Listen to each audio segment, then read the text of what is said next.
Right है। Stage पे थोड़ा मुझे घबराहट सी होती है, तो मेरी अगर आवाज़ कांपे या कुछ हो तो उसके लिए माफ़ कर देना। तो अब्बू कह रहे हैं मत बोलो।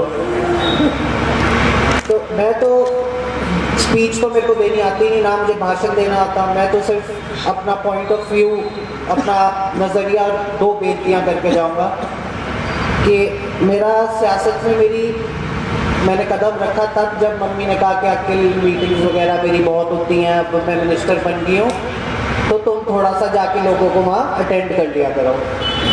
तो वहाँ से फिर मैं एयरपोर्ट लाने लगा, मैंने लोगों में घुला मिला, मैंने देखा कि क्या होता है सियासत में क्या, और मैंने कुछ चीज़ें नोटिस करी कि लोग यहाँ पे भावुक ज़्यादा हो जाते हैं। जैसे लोग उन्हें बातों में लगा लेते हैं, एक वेव बना लेते हैं। तो मेरे को तो पॉलिटिक्स में आए जुमा मतलब कुछ दिन भी नहीं हुए, तो लोगों ने फ़ोन कर करके मेरी रिकॉर्डिंग करके, जैसे जब कोरोना वायरस चल रहा था तब मेरे को फ़ोन करके कहते थे कि जी हम नमाज़ पढ़ लें, तो जाके वहाँ पे हमें एसडीएम रोकते हैं, ये रोकते हैं।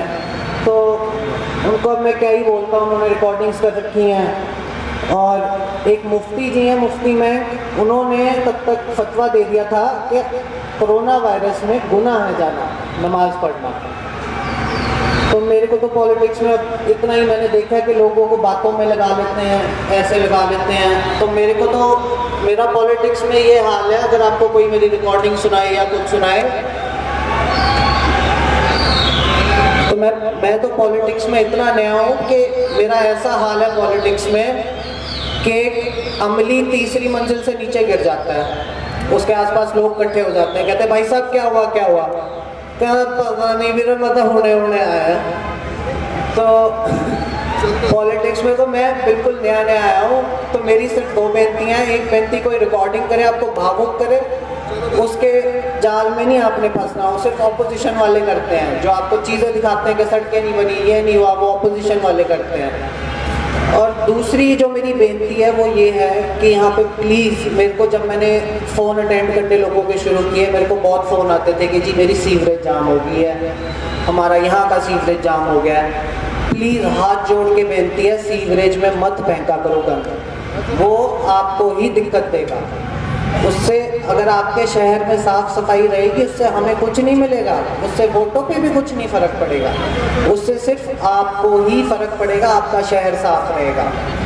हमारी सोच, हम न्यू जनरेशन है, हमारी सोच पढ़े लिखों वाली है। और मैं तो मम्मी से डिसएग्री भी करता था जब पिंडों में सीचेवाल मॉडल लगा, मैंने कहा नहीं, यहाँ पे ओजोनाइजेशन होनी चाहिए।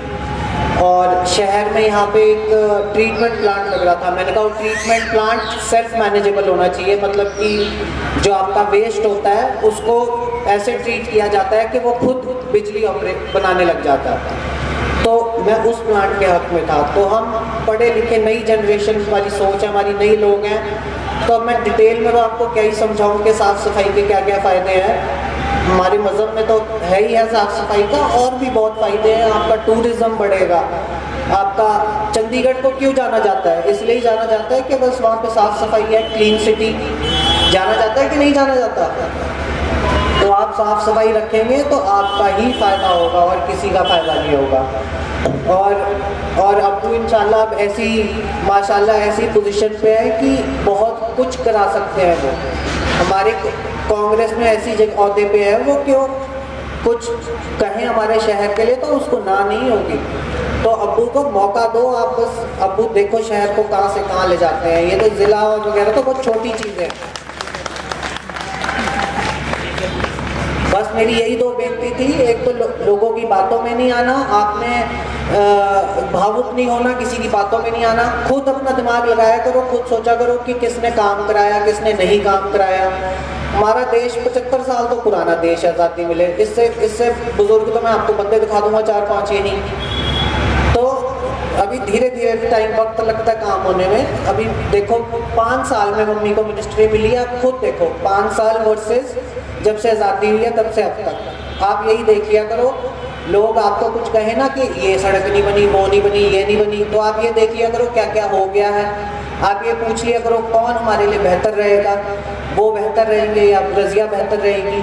आपको जवाब जवाब खुद ही मिल जाएगा। आप सबको पता है, कुछ बताने की किसी को ज़रूरत नहीं, सबको पता है कि आज तक जो भी एमएलए रहा है उसमें से सबसे ईमानदार, सबसे काम कराने वाली सोच वाला कौन रहा है।